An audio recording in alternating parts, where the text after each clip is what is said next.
প্রিয় দেশবাসী, আসসালামু আলাইকুম। আপনারা আমাকে শত শত লোক লিখছেন আমি কেন ভিডিও দিচ্ছি না। আপনারা জানেন আমি ইউটিউবার না, আমি এত টেকনিক্যাল নো হাউ জানি না, আর আমি অন্যান্য চ্যানেলে যেতেও চাচ্ছি না।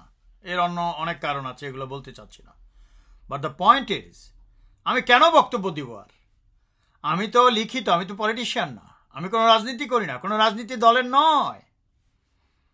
যদিও অনেকে আমাকে রাজনীতি দলের থেকে, এমনকি আমি নাম বলছি না, আপনারা পরে জানতে পারবেন, যে 5 তারিখই বলছে যে আমাদের দলের থেকে আপনার নাম দিতে চাচ্ছি, প্রেসিডেন্টের ওখানে যাচ্ছে আমরা সবাই, তো ওখানে আমাদের দলের থেকে আপনার নাম উপদেষ্টা হিসেবে দিতে চাচ্ছি। তো আমি বলেছিলাম, আপনারা জানেন এর আগেও হাসিনা চেষ্টা করেছে আমার সাথে আপোষ করতে, তারেক সিদ্দিক, জেনারেল আজিজ ফোনালাপ ফাঁসের ঘটনা আপনারা সব জানেন। আর 5 তারিখে যে পার্টি করেছে, চাইলে বলে দিব, আমার কাছে সব প্রমাণ থাকে যে আপনাকে উপদেষ্টা করতে চায়। তখন আমি তাকে বললাম, তাহলে 3.5 বছর ধরে আপনি আমার সাথে আছেন, আপনি জানেন না যে আমি কোনো রাজনীতি করি না? দেশে রাজনীতি মৃত বলেই আমি গণঅভ্যুত্থানের ডাক দিয়েছি। তো রাজনীতির মৃত মানে আমি বলতে চাচ্ছি না 18 কোটি মানুষ রাজনীতি বোঝে না। তারা বোঝে, তারা চায় তাদের গণতন্ত্র, তাদের সংবিধান, তারা যেন রাষ্ট্রের সাথে চুক্তি করতে পারে তাদের সংবিধানের মাধ্যমে, সেটা চায়। কিন্তু কোন রাজনৈতিক দলের নেতা চায় না, কোন রাজনৈতিক দলের নেতা না। এবং রাজনৈতিক দলের সকল নেতারা ভারতীয় রডসের কাছে হানি ট্র্যাপ, অর্থাৎ তারা, তাদের মুখে কুলুপ দেওয়া আছে, কথা বললে তাদের ঘটনা ফাঁস করবে। আর ফখরুলের কথা তো আপনারা সবাই জানেন। তো সেজন্য আমি বলছি, এই যে রাজনীতিটাকে মৃত করেছে গত 16 বছর, এবং তারা কোনো গণঅভ্যুত্থানের কথা জীবনে মুখে বলেনি, এজন্য আমি রাজনীতিবিদ না, আমি লিখিত দিয়েছি আপনাদেরকে। আগে গণঅভ্যুত্থানের দিয়েছি ড্রাফট 3-4 বছর আগের থেকে, তারপরে গতবার সিগনেচার করে দিয়েছি, লাস্টে 10 পাতা সিগনেচার করে দিয়েছে, অর্থাৎ প্রবাসে বাংলাদেশ সরকার যেটা করেছিলাম 9 জানুয়ারি 2024-এ, মাদার অফ মাফিয়া শেখ হাসিনার তথাকথিত ভুয়া ইলেকশনের পরে। কিন্তু দেখেন, জনগণ, লক্ষ লক্ষ জনগণ জেলে গেল, আহত হলো, নিহত হলো, হাজার হাজার রক্ত দিয়ে গণঅভ্যুত্থান করলো, কিন্তু গণঅভ্যুত্থানটা হাইজ্যাক করে ফেললো। হাইজ্যাক হয়েছে, আমি বলবো যে যেহেতু গণঅভ্যুত্থান আল্লাহই করেছেন, আমি 5 বছর আগে বলেছিলাম যে আল্লাহ তাআলা এ হাসিনার পতন করবে, করেছে। 1 ঘন্টা আগেও মানুষ বোঝেনি যে হাসিনা এইভাবে পতন হয়ে যাবে। আল্লাহ করেছেন, বাকিদেরকেও আল্লাহ বসিয়েছেন, আল্লাহর আদেশ ছাড়া কিছুই হয় না। এদেরকে দেখাচ্ছে জনগণকে যে দেখো তোমরা, হাসিনার চেয়েও খারাপ যারা আছে, এই যে আসিফ নজরুল টজরুল যারা আছে, যে ছাত্রগুলো, এরা যে আছে, এরা যে কত খারাপ, এদেরকে দেখানোর জন্য বাঙালি যেন চিনতে পারে। তারপরে আসল একটা রাষ্ট্র নিয়ন্ত্রক আসবে, আল্লাহ পাঠাবেন, এবং সেটাই হবে আসল স্বাধীনতা। কোথায় ভারত আর কোথায় কি, সব ঠিক হয়ে যাবে। তাই আপনাদেরকে বলবো, আমার বক্তব্য শোনার প্রয়োজন নাই। আমি তো রাজনীতিবিদ না, আমি ইউটিউবার না, আমি লিখিত দিয়েছি। এই 10 পাতা অনুযায়ী গণঅভ্যুত্থান হওয়ার কথা হচ্ছিল, এটা হাইজ্যাক করেছে। অতএব কি কি করেনি তারা এবং করছে না, সে অনুযায়ী কাজ হচ্ছে।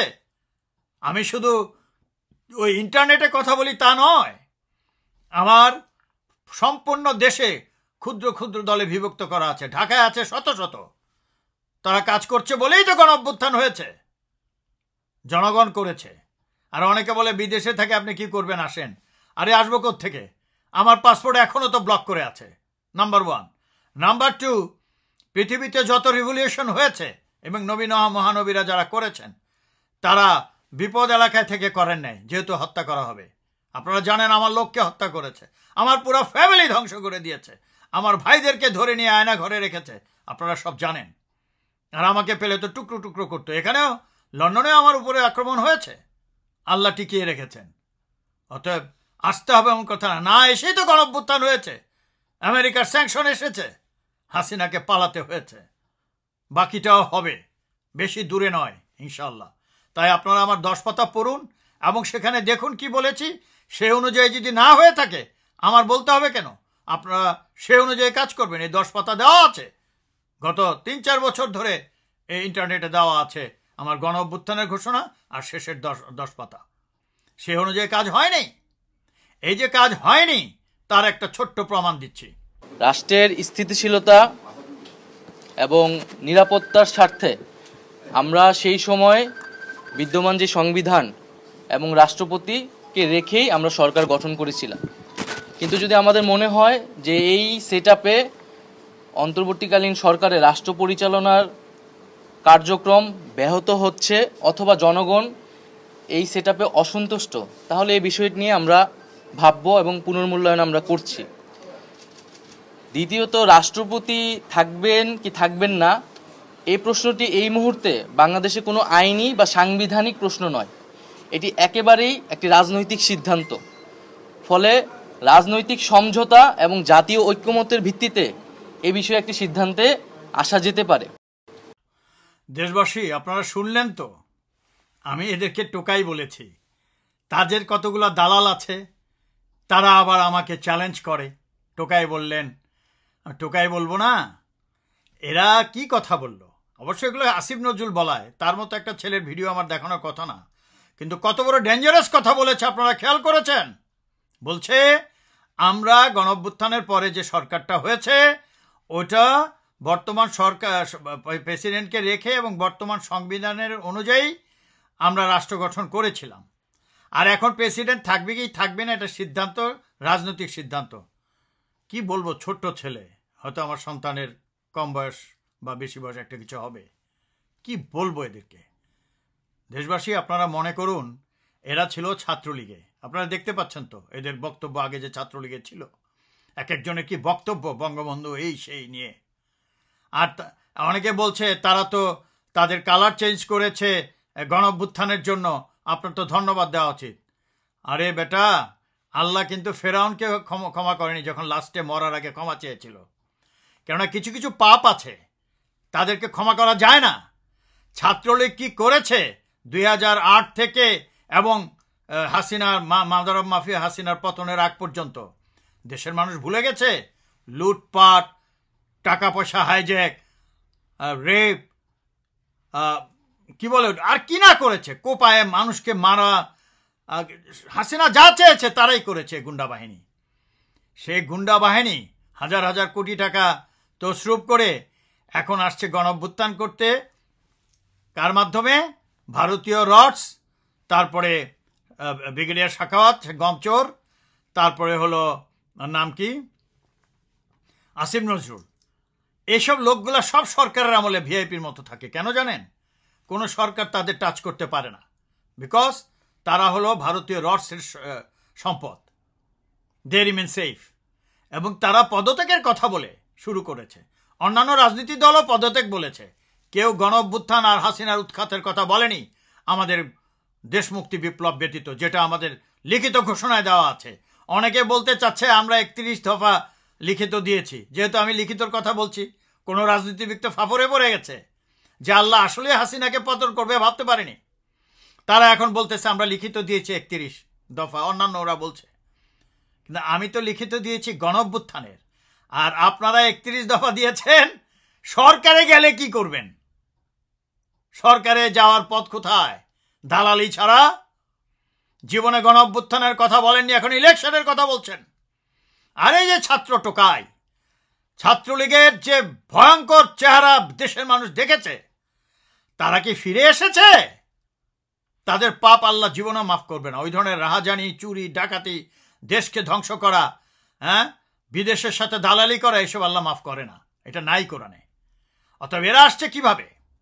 আপনি দেখেন, এই যে সংবিধানটা এখানে আছে, স্পষ্ট আছে, আপনারা দেখতে পাচ্ছেন হাসিনা 7-এর এই যে সংবিধান, যেটা লেটেস্ট, আমার কাছে লেটেস্টটা নাই, এটা 2016। তারপরে এখানে আপনার 7-এর ক, সে 7-এর খ, ক, খ অ্যাড করেছে। কতে কি আছে? কেউ যদি রাষ্ট্রদ্রোহী করে সরকারকে ফেলে দেয় বা সামরিক অভ্যুত্থান ইত্যাদি, তাদের ক্যাপিটাল পানিশমেন্ট হবে। কথা বুঝেন? তারপরে লেখা আছে 7-এর খতে অমুক অমুক জিনিস চেঞ্জ করা যাবে না। ওরা পড়ে না তো, এগুলো সব চোর বাটপার। ছাত্রলীগে ছিল, চোরি বাটপারি করেছে। ভারত বলছে তোমরা নেতৃত্ব নাও। নেতৃত্বটা কিভাবে নিল? যারা আসলে আমার সমন্বয়ক, যারা আমাদের দেশ মুক্তি বিপ্লবের সমন্বয়ক যারা যারা জীবন দিয়েছে তারা রাস্তায় ছিল। আর তাদের নেতৃত্ব দেশের জনগণকে দেখালো কিভাবে। আসিফ নজরুল বারে বারে আসছে টিভিতে, এবং তার আসিফ নজরুলের আর অনেক কিছু আছে। একটা একে দেখতে কি বলবো, এও কিন্তু হিন্দুর ফ্যামিলিতে জন্ম। এ মুসলমান কখনো হতে পারে না, ও হিন্দু, এমনকি হিন্দুও হতে পারে না। আমাদের যে হিন্দুরা আছেন, হিন্দুইজম যাকে বলা হয়, সেটাও না। এগুলো হিন্দু, এগুলো সন্ত্রাসী, মোদির সন্ত্রাসী, ভারতীয় হিন্দুর সন্ত্রাসী। তার মাধ্যমে এই ছাত্রগুলাকে দিয়ে ডিবি অফিসে খাবার দাবার করলো, ডিনার করলো, পুরা দেশকে জানালো, টিভিতে দেখালো যে এরাই নেতা। চিন্তা করেন, মানুষ মরছে রাস্তায়, তারা ডিনার করছে নেতৃত্বটা দেওয়ার জন্য, দেখানোর জন্য বাংলাদেশকে। এই টোকাইগুলাকে দিয়ে করেছে। এখন ঠিক শেখ মুজিব যে কাজটা করেছিল, ক্ষমতায় এসে একটা ছাত্রদলকে সে মানে একটা স্টুডেন্ট গ্রুপকে শক্তিশালী করেছিল, কার নেতৃত্বে? তারই ভাগনা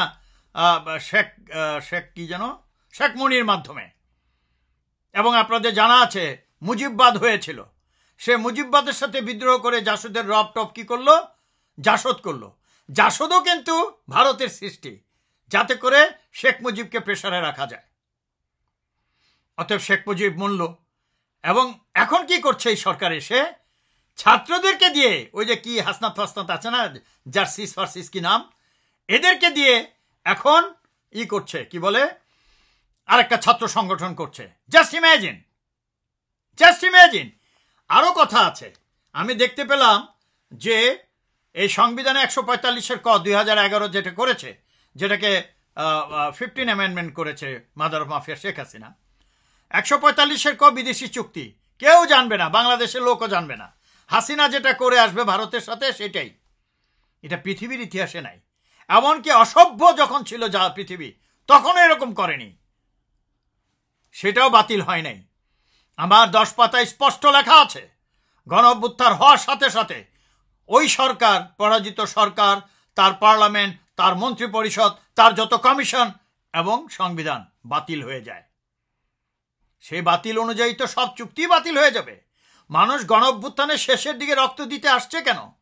সবচেয়ে বেশি যেটা হয়েছে, আমি 5 বছর আগের থেকে যখন শুরু করেছি গণ অভ্যুত্থান বলা, ওই যে চোর আজিজ, সেনাপ্রধান আজিজের সাথে কথোপকথন ফাঁস হওয়ার পর থেকে, তারপরে আমেরিকার স্যাংশন ট্যাংশন আসলো, ওই আমার ঘটনাগুলোই রেফার করেছে আমেরিকার সিনেটের চিঠিতে। এবং তখন থেকে মানুষ গণ অভ্যুত্থানে বারে বারে আসছে। আমি অনেকবার এ নিয়ে গণ অভ্যুত্থানের লোক জড়ো করেছি। আমি ইন্টারনেটে কথা বলার লোক না, আমার গ্রুপে কাজ করছে, এখনো হবে ইনশাল্লাহ।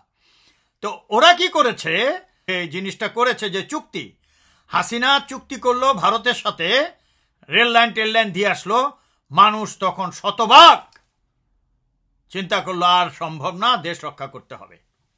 এখন আমি বর্তমান সরকারকে বলছি, ডক্টর ইউনূস, বিশেষ করে আপনি যেদিন ক্ষমতা গ্রহণ করলেন, আপনি দেখুন ভিডিওতে আমি বলেছিলাম যে আপনার চারপাশে সব সাপের ফনা, আপনি সাপের ফনা না ফেললে এরা ছোবল দিবে। আপনার সামনে ঘটনা ঘটছে, সব ব্যবসায়ীদেরকে 2 মাস 2.5 মাস ঢাকায় থাকলো, তাদের কাছ থেকে টাকা সংগ্রহ করলো। আমি তখনও ঘোষণা দিয়েছিলাম এই টাকা একটা আলাদা ফান্ড করে রাষ্ট্রীয় কোষাগারে জমা করতে হবে, আমাদের অর্থনীতি ফিরিয়ে আনতে হবে। প্রায় 8 থেকে 9 কোটি লোক এখনও প্রায় না খেয়ে থাকে, আপনি কিছুই করেননি। তারা যখন টাকা পয়সা গুছিয়ে, আপনারা দেখতে পাচ্ছেন সাবের হোসেন চৌধুরীকে অ্যারেস্ট করেছে, তারপরের দিন ছেড়ে দিয়েছে।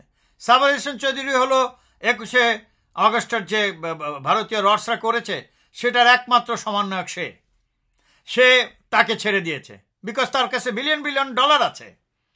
এবং তারপরে কি হলো, এই যে একটা দেখতে যে ঈশান ফরিংয়ের মতো, ওই যে পররাষ্ট্র উপদেষ্টা, সে এসেই বলল ভারতের সাথে আমাদের সম্পর্ক, দিল্লির সাথে সম্পর্ক ভালো থাকতে হবে। আর কি ঘটনা ঘটলো, 1 মাস উপদেষ্টার চাকরি না করেই সে আমেরিকা চলে গেছে, মেয়ের নাকি বাচ্চা হবে। চিন্তা করে দেখুন আমাদের আইন কি, সরকারি আইন হোক আর বেসরকারি আইন হোক, কেউ যদি চাকরি নেয় নতুন করে, কমপক্ষে 1 বছর চাকরি করতে হবে, তারপরে তার ছুটি হবে। আর উনি উপদেষ্টা ছিলেন, আগে সচিব ছিলেন না কি বাটপার ছিলেন সেটা পরের কথা। এই সরকার শুরু হওয়ার 1 মাসের মাথায়, 1 বছর হয়নি, 1 মাসের মাথায় সে 1 মাসের ছুটিতে চলে গেছে। কেন গেছে জানেন? ওই মেয়ের বাচ্চা হবে, এগুলো ভুয়া কথা। এই গ্রুপটা যে কন্ট্রাক্ট করে আসছে যে এত 1000 কোটি টাকা দিতে হবে 2 মাসের মধ্যে, তোমাদের ক্ষমতায় বসাবো, তো কি করলো? ব্যবসায়ীদের থেকে টাকা সংগ্রহ করলো। এই যে র্যাট, আমি একে জেনারেল ওয়াকার বলতে চাই না, র্যাট, একটা শয়তান। এই শয়তান ওয়াকার আমেরিকা গেল, যেখানে যেখানে দেওয়ার কথা মাল অর্থ সাপ্লাই হয়ে গেল। তারপরে আরেকজন উপদেষ্টা, 2 উপদেষ্টা গেল হলো সুইজারল্যান্ডে। সুইজারল্যান্ডে আমরা জানি কি আছে, কি ব্যাংক আছে, নিশ্চিত ব্যাংক, যেখানে হাসিনার থেকে শুরু করে সবাই টাকা গেছে। সেখানে যে আবার একটা নাটক করলো, আওয়ামী লীগের লোক তাকে অ্যাটাক করেছে, এগুলো দেখিয়েছে যে আমি আওয়ামী লীগের না। এগুলো সব ভুয়া। মানে এরা মনে করে কি বাঙালিরা এখনো আগের মতো বোকা আছে। হারামখোর আসিফ নজরুল, তোমাকে খাবলানো হবে, জাস্ট ওয়েট অ্যান্ড সি। তারপরে 2 মাস পরে এখন অর্ডার দিচ্ছে যে অমুক অমুক দেশের বাইরে যেতে পারবে না, পাসপোর্ট সিজ করা হলো, ইত্যাদি ইত্যাদি। তারা চলে গেছে, তারপরে অর্ডার দিচ্ছে, কেন টাকা সংগ্রহ হয়ে গেছে, তারা ক্ষমতায় বসেছে, এত 1000 কোটি টাকা দিতে হবে, দেওয়া হয়ে গেছে। ভারতীয় রডসের কিছু বাটপার আছে, বিদেশ থেকে কথা বলে। আপনাদের একটা কথা বলে দিই, আপনারা ভারতীয় যত চ্যানেল আছে, শুধু চ্যানেল না, ইউটিউবার যত যারা কথা বলে, ভারতীয় যে ইউটিউব বা ফেসবুক, এগুলো ব্লক করে দিন। আপনারা হয়তো জানেন না, আমার ফেসবুক কিন্তু হাসিনার আমলেও ব্লক হতো, হাসিনার আমলেও স্লো হতো। আমার ইউটিউব তো চলেনি বললেই চলে, এখন চালানোর চেষ্টা করছি, হচ্ছে। এটাও স্লো করছে, কে করছে? ভারত এবং আমাদের বিটিআরসি, ওই একই সিস্টেম আছে, তারা এটা করছে। অতএব আমারটা হোক, আমার কথা কিন্তু কোটি কোটি মানুষের কাছে আল্লাহ পৌঁছিয়ে দেয়। কিভাবে দেয় এটা আল্লাহ জানে আর আমরা জানি, ইনশাল্লাহ। কিন্তু আপনারা এটা মনে রাখুন, প্রায় 2 থেকে 3 কোটি ভারতীয় রডসের হিন্দুত্বার হিন্দু যারা ভারতের, তারা কিন্তু মুসলমান নামে আমাদের সাবস্ক্রাইবার হয়, আপনার আমার সবার। এবং বিদেশ থেকে 2-4 জন কথা বলে, যে বেশি একই নাম একই না কি কথা বলে, যাতে আপনারা খুব প্রফুল্লিত হন, মনে যে তার খুব ভিউ আছে। এসব সব ভিউ হলো ভারতীয় রডসের। আর ভারতের রডসের যে হিন্দুত্বার হিন্দু, তাদের মুসলমান নামে। আর তারাই আবার আমাদেরটা স্লো করে, শত শত আপনার দেয়, কি বলে ওটাকে, স্ট্রাইক করে, সামথিং লাইক দ্যাট, হ্যাঁ, রিপোর্ট করে। তাতে কিছু আসে যায় না। আপনাদেরকে বলে দিচ্ছি, আপনারা চিনতে হবে, বাঙালি আজকে মুনাফেক বেশি, যারা মানে শহর টহরে থাকে, সব মিলিয়ে 10 লক্ষ লোক যারা মুনাফেকের মতো রাজনীতি দলের নেতা থেকে শুরু করে যারা ভারতের কাছে আটকা, তারা কিন্তু ভারতের বিরুদ্ধেও কথা বলে, নাহলে জনগণ তাদের কথা বলবে, শুনবে কেন? কিন্তু কাজটা করে ভারতীয় রডসের হয়ে। আপনাদের একটা কথা জানিয়ে দিই, এখন বলছে যে ভারত নাকি সৈন্যবাহিনী চারিদিকে আনতেছে। আপনারা লিখে রাখুন, আমি এর আগেও বলেছি, ভারতের ইতিহাসে কোনো যুদ্ধ করে জয়ী হয়েছে এমন ইতিহাস নেই। 71-এর যে ওরা বলে বাংলাদেশকে সাহায্য করেছে, ভুয়া। ওদেরই অফিসাররা লিখেছে, জেনারেলরা লিখেছে, আমাদের মুক্তিযুদ্ধরা যুদ্ধ করেছে। তারা 13 দিনের মাথায় আসছে যাতে গুন্ডা মুজিবকে বসানো যায়। They did not fight any war. Russia help করেছিল, অ্যান্ড তখন তো আমাদের মিডিয়া ছিল না। ভারত এবং তার বন্ধু বান্ধবরা যেই মিডিয়া ব্যবহারে বলতো সেটাই। যেমন মীর জাফরের নামটা কারা ছড়িয়েছে? তখন ভারতীয় হিন্দুত্বার হিন্দুরা। কেন? তখন তাদের কাছে মিডিয়া, ব্রিটিশ কলোনিয়াল রুলারদের কাছে মিডিয়া, তারা ছড়িয়ে দিল। করেছে তো হিন্দুত্বার হিন্দুরা। ব্রিটিশদের সাথে তাদের সম্পর্ক এখনো ভালো, বিকজ এটা একটা চ্যানেল। তা আপনাদের বুঝতে হবে যে আমরা, আল্লাহ বলেছে শয়তান অনেক চালাক। শয়তান এত চালাক যে তুমি বুঝতে পারবে না। আপনারা তো জানেন পৃথিবীর সৃষ্টি তো হয়েছে শয়তানের চালাকিতে। হযরত আদম আলাইহিস সালাম ভুলেই গেছেন আল্লাহর আদেশ যে ওই মেওয়া ফলটা খাওয়া যাবে না, ওখানে যাওয়া যাবে না। শয়তান এত চালাক যে তাকে বাধ্য করেছে মেওয়া ফলের কাছে যায়, তারপরে পৃথিবীর সৃষ্টি হলো। অর্থাৎ শয়তানের জয় দিয়ে পৃথিবীর সৃষ্টি শুরু হয়েছে। এই শয়তানি থেকে বাঁচার জন্য একমাত্র উপায় আল্লাহ বলেছেন কোরআনে, তোমরা তোমাদের উদ্দেশ্যে একদম অটল থাকো, তাহলে শয়তান জয়ী হতে পারবে না। হয়নি, আমাদের হত্যা করার চেষ্টা করেছে, পেরেছে। আপনারা নিশ্চিত থাকুন, এখন যারা আছে তাদেরও থাকবে না। এই যে টোকাই, ছাত্রলীগের টোকাইরা ভারতের মাধ্যমে, আসিফের মাধ্যমে, শাখাওয়াতের মাধ্যমে রেড ওয়াকারের মাধ্যমে যে আসছে, এখন ওয়াকারের মাধ্যমে সব চলছে, কিন্তু মানে ভারত চালাচ্ছে। আমি জানি না ডক্টর ইউনূস কেন অ্যাকশন নিতে পারছেন না। অ্যাটলিস্ট রিভোল্ট করে পদত্যাগ করলেও জনগণ, আমি আপনাকে এর আগেও বলেছি, 18 কোটি আপনার সাথে থাকবে, এই সাপগুলোকে আপনি সরান আপনার কাছ থেকে, এই বিষধর সর্পগুলো সরান ডক্টর ইউনূস, নাহলে আপনার সারা জীবনের যে ইজ্জত কামাই করেছেন তাও থাকবে না। আপনি মাঝে মধ্যে যে স্টেটমেন্ট দিচ্ছেন এগুলো আশ্চর্য করে দিচ্ছে মানুষকে, যে আপনি এই ধরনের কথাবার্তা বলেন কি করে। You have to do it, তারপরে তো বলবেন। এ কি বলছে, বর্তমান সংবিধানের আড়ালে বা আমরা এই সরকার করেছি। যদি তাই করে থাকিস তাহলে তো তোরা নাই এই সংবিধান অনুযায়ী, বর্তমান সংবিধান অনুযায়ী। এখানে বলা আছে যে রাষ্ট্রদ্রোহিতার মামলায় তোরা ফেঁসে যাবি। আর চুক্তি যে করেছে আদানির সাথে, আপনারা কোর্টে যাচ্ছেন কেন? সংবিধান ক্যান্সেল হওয়া মানে সব চুক্তি বাতিল ভারতের সাথে, এবং মানুষ গণ অভ্যুত্থান করেছেই হলো হাসিনার এইসব অবৈধ চুক্তির জন্য। আর তোমরা আবার কি করেছে, ছাত্রলীগকে বাতিল করেছে। ভেবে দেখুন, আপনারা যদি সেই গ্যাজেটটা দেখেন, ওখানে কি লেখা আছে? গণ অভ্যুত্থান লেখা নাই, এখন নতুন কথা বলতেছে, বৈষম্য বিরোধী আন্দোলনের যে সফলতা সেটা। আরে হারামখোররা, বৈষম্য বিরোধী আন্দোলন তো প্রথম থেকে শুরু করলি, সাকসেসফুল হচ্ছে না, তারপরে বলা শুরু করলি সমন্বয়ক, যেটা আমি দিয়েছি 10 পাতায়, ভারতীয়রা তোদেরকে বলালো, জানে যে আমার কথাই মানুষ আসবে, আমার কথাগুলো বললে, এবং মানুষ আসলো। এবং আমি অনেকের যাদের ফ্যামিলি মারা গেছে ইতিমধ্যে আপনাদের দেখিয়েছি, যাদের আহত হয়েছে তাদের এখনও কেউ দেখছে না। আমি পারলে আস্তে আস্তে সব দেখাবো সময় পেলে। আমি অনেকের রেকর্ড করেছি, আছে আমার কাছে। চোখ হারিয়েছে, পা হারিয়েছে, সন্তান হারিয়েছে, তাদের কিছু দেখা হয়নি। আর তোমরা ভারতের কথা, এ টোকাইগুলো এই কথা বলছে যে, আরেকটা কথা বলি, যে এই যে সংবিধানের আড়ালে তারা সরকার করেছে, এই সংবিধান অনুযায়ী তো তাদের বিপদে পড়তে হবে, নাম্বার 1। নাম্বার 2, তারা বলছে পদত্যাগ। তার মানে ভারত যেটা বলিয়েছে অন্যান্য রাজনৈতিক দলকে বলিয়েছে, কিন্তু আমরা বলেছি উৎখাত। উৎখাতই হয়েছে, তোমরা সেটা হাইজ্যাক করেছ। এখন দেশবাসীকে একটা উদাহরণ দিই, তারা যদি সত্যি সত্যি গণ অভ্যুত্থান সফল করে থাকতো, আজকে তারা সরকারে আছে। ভেবে দেখুন, সরকার অর্ডার দিলেই কিন্তু চুপপুর চলে যাওয়ার কথা, যদি সরকার সেই শক্তিশালী হয়। মানুষ গণ অভ্যুত্থান করে ভারতীয়রা তাদের আর্মি দিয়ে লোক হত্যা করলো, যে আর্মির একটা ব্যাটালিয়ন হাসিনার সাথে থাকতো, যেটা আপনাদের আগেও বলেছি। আর ওয়াকার তখন চুপ করেছিল, তখন আমাদের আর্মিকে চুপ করিয়ে রেখেছে। বারে বারে আর্মির লোক বলছে, স্যার আমাদের জনগণকে মারতেছে, ওয়াকার সাহেব ঠিক আছে, গণ অভ্যুত্থানের সফল হওয়ার আগে আমাদেরকে গুলি করতে দেয়নি, আমরা করি নাই, কিন্তু এখন আমাদের মানুষকে মারছে, উনি চুপ করে আছে। এটার জন্য ওয়াকারকেও ফেস করতে হবে। প্রশ্ন হচ্ছে, চুপপুর বাড়ির দিকে গেল না, সবাই গেল হাসিনার বাড়ির দিকে। আমি কিন্তু 5 আগস্টের রাত্রের থেকে বলছিলাম 2:30টার দিকে, যে গণ অভ্যুত্থান হাজেক হয়ে গেছে, আপনারা মাঠ ছাড়বেন না। কিন্তু ওয়াকার আর আসিফ নজরুল আর টোকাইগুলা মিলে জনগণকে বলবো সব ঠিক হয়ে গেছে, আর দেখিয়ে দিল হাসিনার পতন হয়ে গেছে, হাসিনার বাড়িঘর লুট হয়ে গেছে। মানুষ মনে করছে গণ অভ্যুত্থান সফল হয়ে গেছে, এটা বুঝে নাই।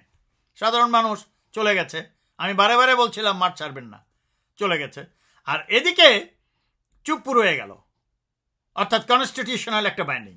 এই টোকাই ছাত্রটা কি বলল, যে এটা একটা রাজনৈতিক সিদ্ধান্ত। এই হারামখোর, রাজনীতি যদি থেকে থাকবে তাহলে গণ অভ্যুত্থান হবে কেন? তোরা তো প্রথম দিকে গণ অভ্যুত্থান আর সমন্বয়কে বলেছিস। ডক্টর ইউনূস এসে এয়ারপোর্টে বলল, তার বক্তব্য বলল ছাত্র জনতার গণ অভ্যুত্থান। এখন ওগুলা বাদ দিয়ে এখন বলছে বৈষম্য বিরোধী আন্দোলন, এবং যে গ্যাজেটটা করেছে ছাত্রলীগকে যে বাতিল করলো, এটাও তো বেআইনি। কেন? ছাত্রলীগ বা কোনো লীগ বা কোনো পার্টি থাকবে কিনা জনগণ সিদ্ধান্ত নেবে রেফারেন্ডামের মাধ্যমে, যখন সংবিধান হবে। আমার ছাত্র, আমার সন্তান যে ছাত্রলীগ করবে, না ছাত্র দল করবে, না ছাত্র ইউনিয়ন করবে, সেটা আমি আমার সন্তানকে পাঠাচ্ছি ইউনিভার্সিটিতে। আমি বলবো আমার ছেলে লেখাপড়া করবে না কোনো রাজনীতি করবে ইউনিভার্সিটিতে, সেটা রেফারেন্ডামের মাধ্যমে মা বাপ থেকে জানবি। শুধু ছাত্রলীগ কেন, কোনো ছাত্র রাজনীতি থাকবে কিনা, তা মা বাপরা বলবে, জনগণ বলবে তোরা কে। আবার সেখানে গ্যাজেট করেছে বৈষম্য বিরোধী আন্দোলন লিখেছে, আর গণঅভ্যুত্থান লেখে না। কেন? চক্করে পড়ে গেছে তো যে এই সংবিধানও থাকছে, আবার তারা সব কিছু বাতিলও করতে পারছে না। আর বলছে চুপ্পুকে পারলাম না। পারলই তো না, আপনারা দেখেছেন। তারা যখন চুপ্পুর বাসা ঘেরাও করতে গেছে, গণঅভ্যুত্থানের মতো লোক তাদের পিছনে ছিল না। যারা গেছে ওই যে ভারতীয় 26 লক্ষ, যেটা আমি বলেছিলাম প্রথম কাজ আমার 10 পাতায়, ভারতীয় 26 লক্ষ ভারতীয় রসদেরকে তাড়াতে হবে আগে। এই কাটা দেশের মধ্যে রেখে আপনার আপনার বাসায় 20 সাপ রেখে আপনি বাসায় ঘুমাবেন কি করে? সে 20 সাপগুলো যদি আমরা না তাড়াই, আমরা কি করব? এই ভারতীয় যে রসের লোকরা, যেটা বস্তিতে পালে তারা ঢাকায়, তাদেরকে নিয়ে গেছে চুপ্পুর বাসা ঘেরাও করতে। আর গণঅভ্যুত্থানে ছিল তার চেয়ে হাজার হাজার গুণ বেশি মানুষ। তার মানে কি চুপ্পুকে তারা ফেলতে পারলো না ক্ষমতায় থেকেও? যে ক্ষমতায় থেকে চুপ্পুকে ফেলতে পারেনি, তারা কি হাসিনাকে ফেলেছে? গণঅভ্যুত্থান তারা করেছে। আপনারা খেয়াল করে দেখুন, ওই শেখ মুজিবের মতো মুজিববাদ রাখছে, আবার ক্ষমতায় আছে একদল, আর কতগুলো ছাত্র বাইরে রেখেছে। আবার কি একটা মুজিববাদের মতো আর একটা করছে, মানে ছাত্রদের সংগঠন করছে। এবং কি করছে, যে জার্সিস ফার্সিস যেগুলো বদমাইশ ছাত্র এলাকা খুনি ছিল, লুটপাট করত, তারা এখন সরকারি খরচে এবং সরকারের স্টাফ টিওনো এবং ডিসিটিসিরা তাদের মিটিংয়ে থাকে কোন অধিকারে। অতএব দেশবাসী এজন্য ফ্রাস্ট্রেটেড হওয়ার কিছু নেই। তারা বলছে এটা রাজনৈতিক সিদ্ধান্ত হবে, এবং গণঅভ্যুত্থানের পরপরই সবাই প্রেসিডেন্টের বাসায় চলে গেছে সব রাজনীতির নেতারা, যারা জীবনে গণঅভ্যুত্থানের কথা বলেনি। এই ভারতীয় রাষ্ট্রের কন্ট্রোলে যতদিন রাজনৈতিক নেতারা থাকবে, বা দেশের লোক বুঝে গেছে যে সব নেতাগুলা বাটপার, আমরা গণঅভ্যুত্থান করব, আমাদের সংবিধান করব, এবং ওইটাই নেতা। শহীদ খানও নেতা না, আমি লিখেছি 10 পাতায়। ওইটাই নেতা হবে, ওইভাবেই রাষ্ট্র চলবে, এবং তাই হবে অতি সত্বর। আপনারা মাঠ ধরে রাখুন, গ্রুপে গ্রুপে আছো, আপনারা যেভাবে আছেন প্রস্তুত থাকুন। এদেরকে চরম শিক্ষা দেওয়া হবে ইনশাআল্লাহ। দেশ সম্পূর্ণ মুক্ত হবে। আর ভারতে সেই ক্ষমতা নাই আক্রমণ করার। ভারত নিজেরই অবস্থা খারাপ। এই 7টা যে 7 সিস্টার বলি আমরা, এটাই টিকবে কিনা সন্দেহ আছে। বিকজ হত্যাকাণ্ড ঘটিয়ে মোদির মতো অশিক্ষিত প্রধানমন্ত্রী আজকে ভারতকে বিপদগ্রস্ত করেছে। এ ভারতীয় রস, যারা হিন্দুও না, আর আমাদের দেশের সনাতন ধর্মদের লোকদের নিয়ে পৃথিবীতে মনে হয় সবচেয়ে বেশি অসাম্প্রদায়িক একটা দেশ, সেটা বাংলাদেশ। হিন্দু, মুসলমান, বৌদ্ধ, খ্রিস্টান শত শত বছর যাবৎ আরামে আছে। যত গণ্ডগোল করিয়েছে, হত্যাকাণ্ড, মিছিল, এই যে কি চুম্ময় টুম্ময় আছে, যে এগুলো সব ভারতীয় রসরা করে। একটা ছোট্ট হিসাব, ভারতীয় রসরা যে আমাদের প্রায় 42টা নদীতে বাঁধ দিয়েছে, এবং এই বাঁধের ফলে খরার সময় খরা, বন্যার সময় বন্যা। এই বন্যাটা যখন হয়, খরাটা যখন হয়, ভারতীয় রস মোদি, তখন কি শুধু মুসলমানরাই ক্ষতিগ্রস্ত হয়? হাজার হাজার হিন্দু পরিবার, হাজার হাজার বৌদ্ধ, খ্রিস্টান এবং মুসলিম পরিবার ক্ষতিগ্রস্ত হচ্ছে। হত্যা তো তোরাই করছিস, মন্দিরে আক্রমণ তোরাই করছিস। ইসকন শুনেছি ধর্মীয় একটা প্রতিষ্ঠান, যদি তারা সন্ত্রাস করে থাকে অবশ্যই বাতিল হবে। এই ইসকন বাংলাদেশে, অনেক দেশে বাতিল আছে।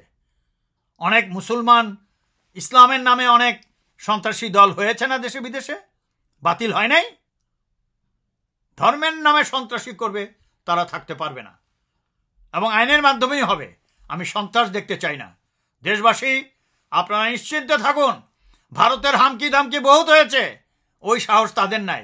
নিজেদেরই নিজেদের দেশের নারীরা, হাজার হাজার নারী প্রতিদিন অত্যাচারিত হচ্ছে। লক্ষ লক্ষ কোটি মানুষ, 50% মানুষ না খেয়ে রাত্রে বিছানায় যায়, সুইসাইড করে লক্ষ লক্ষ মানুষ। তারা আবার আমাদের নিয়ন্ত্রণ করতে আসবে। ভারতের সেনাবাহিনীতে অনেক আর্মি স্মার্ট অফিসাররা আছে, এসব ফাইজলামি, মোদির ফাইজলামি শুনবে না। আর যদি আসেও, বাংলাদেশের 18 কোটি মানুষ, এবং অকারকে বলে দিচ্ছে, তুমি যদি এখনো মানুষ না হও, জনতার পক্ষে কাজ না করো, আর্মি কিন্তু তোমাকে ছাড়বে না। আমি শুধু এতটুকু সাবধান করে দিলাম, তুমি একা আর্মি না, আর্মির 2 লক্ষ লোক আছে, মনে রেখো। এখন শফিউদ্দিন ঢাকায় আরামে আছে, আজিজও মনে হয় আছে, আর আকিবি আর এক বাটপার ইকবাল করিম ভুইয়া চোর, সেও আছে। এসব পাকিও না, ধ্বংস হয়ে যাবে। শফিউদ্দিন ঠিকই সেফলি আবার বাংলাদেশে ফেরত আসছে, হাজার হাজার কোটি টাকা বানিয়েছে। আর একটা লিস্ট বের করেছে তারা, অনেক জেনারেলের নাম, অফিসারের নাম দিয়েছে দুর্নীতির। অথচ বড় বড় দুর্নীতিবাজ, ব্যাংক লুট করেছে যারা, তারা সই সালামতে আছে। হাসিনা সব গুন্ডা বদমাশগুলো টাকা পয়সা অস্ত্র নিয়ে সমাজে আছে, চুপচাপ বসে আছে, একটা সবল দিবে বা ইলেকশন হলে ইলেকশন কাজ করবে। অথচ গণঅভ্যুত্থানের সময় সবাইকে পাকড়াও করার কথা। তো এই যে একটা ডেঞ্জারাস সিচুয়েশন সৃষ্টি হয়েছে, এতে লাভ নেই। জনগণকে আর বিপদগ্রস্ত করা যাবে না। গণঅভ্যুত্থান যখন একবার হয়েছে, একবার যখন গণঅভ্যুত্থানের উৎখাতের স্বাদ জনগণ পেয়েছে, এটা আবার হবে। তৃতীয় মুক্তিযুদ্ধ অতি সত্বর সফল হতে যাচ্ছে। আর মহান আল্লাহ তাআলা আমাদের সাথে আছে। কিসের মোদি ফদি, উই ডোন্ট কেয়ার। আমরা কেয়ার করিনি বলে হাসিনা চলে যেতে হয়েছে। অতএব আমি বলবো, এই যে শফিউদ্দিন আবার আরামে ফেরত আসছে, ইকবাল করিম ভুইয়া চোর, একটা বাটপার, তারাও এখনো পাকাইতেছে। আর ভারতও রেডি করে রাখছে, এটার পরে আবার আর একটা সেট নিয়ে আসবে, উপদেষ্টা সেট, তারপরে আর একটা আনবে এই ধরনের। কিন্তু অত খেলা আর হবে না। ভারতকে বলে দিচ্ছি, ভারতের জনগণকে বলছি, ভারতের রাজনীতিবিদদের বলছি, আপনাদের এই মোদির ভারতীয় রস ঠেকান। আপনারা ইতিমধ্যে ক্ষতিগ্রস্ত হয়েছেন, আরো ক্ষতিগ্রস্ত হবেন। আপনারা আমাদের হিন্দু ভাইদের নিয়ে কথা বলছেন। গত সপ্তাহে আপনাদের একটা মেলা হয়েছে, ওখানে সাইনবোর্ড দিয়েছেন মুসলিমদের প্রবেশ করা নিষিদ্ধ। কয়েকজন মুসলমান গিয়েছিল, পিটিয়ে তাড়িয়ে দিয়েছেন। মুসলিমদের ভারী ঘর আপনারা ভেঙে দিচ্ছেন। আপনারা আবার ধর্মের কথা বলেন, ধর্ম নিরপেক্ষতার কথা বলেন।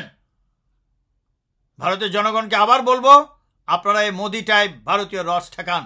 ক্ষতিগ্রস্ত হয়েছেন, নাহলে আরো বেশি ক্ষতিগ্রস্ত হবেন। আপনাদের সাথে বন্ধুত্ব থাকবে ডিপ্লোম্যাটিক চ্যানেলে, গুন্ডা বদমাস আদানি ফাদানি দিয়ে নয়। ওই যে আমি বলছিলাম, অনেক জেনারেল অফিসারদের নাম বের হয়েছে যে তারা দুর্নীতি করেছে। হ্যাঁ, এর মধ্যে অনেকের দুর্নীতির নাম ঠিক আছে। তারেক সিদ্দিক, আইকিবির নাম হচ্ছে ইকবাল করিম ভুইয়া, শফিউদ্দিন, আজিজ, মুবিন, বেলাল, এদের নাম ঠিক আছে। কিন্তু অনেকের নাম দেওয়া হয়েছে, আমি তাদের ব্যক্তিগতভাবে চিনি, ওরা অত্যন্ত সৎ। আর্মিকে ধ্বংস করার জন্য আর্মির বিরুদ্ধে লেগেছে এই লিস্টগুলো বের করে সব ভারতীয় রসরা, যাতে আমাদের টার্গেটই হচ্ছে এই যে 57 জন অফিসারকে যে হত্যা করেছে বিডিআরের, তাদেরকে হত্যা করেছে। ভারত চায় সব সময় ভারতীয় রসরা বাংলাদেশের আর্মি ধ্বংস করে দেওয়া, রাজনৈতিক সিস্টেম ধ্বংস করে দিয়েছে অলরেডি।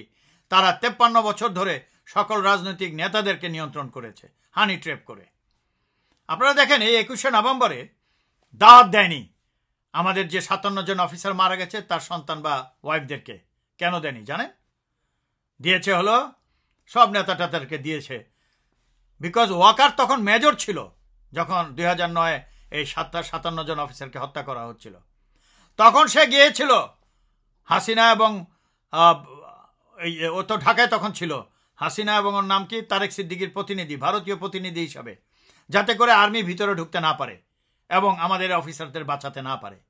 সেই ওয়াকার তো দাওয়াত দিবে না, সবাইকে দাওয়াত দিয়েছে। 57 জন অফিসার যে রক্ত দিল, তাদের সন্তানদের দাওয়াত দেয়নি 21শে নভেম্বরে। ভেবে দেখুন। তাই বলছি যে আর্মির অফিসারদের নাম বেরোচ্ছে দুর্নীতিবাজ হিসাবে। ঠিক আছে, অনেকে দুর্নীতিবাজ আছে, কিন্তু এর মধ্যে অনেক সৎ অফিসার আছে, এমনকি সৎ জেনারেল আছে, আমি চিনি, তাদের নামও দিয়েছে। অতএব এগুলোতে কাজ হবে না। যারা লুটপাট করেছে আসলে তাদেরকে ধরতে হবে, তাদের টাকা নিতে হবে।